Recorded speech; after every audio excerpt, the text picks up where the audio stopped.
Wenn Menschen dauernd aufeinander hocken müssen, zum Beispiel in Flüchtlingsunterkünften, können sie dünnhäutig oder gar aggressiv werden.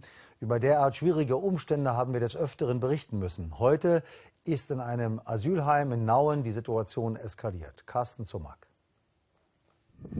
Polizei und Rettungswagen sind schnell vor Ort, doch helfen können die Notärzte nicht mehr. Hinter den Mauern dieser Flüchtlingsunterkunft war es zur Mittagszeit zu einer verhängnisvollen Auseinandersetzung zwischen zwei Asylbewerbern aus Somalia gekommen. Dieser Streit ist eskaliert, indem ein 26-jähriger Asylbewerber ein Messer gezogen hat und auf einen 29-jährigen Somalier, also einen Landsmann, eingestochen hat. Der 29-Jährige ist aufgrund seiner Verletzung noch am Ort verstorben.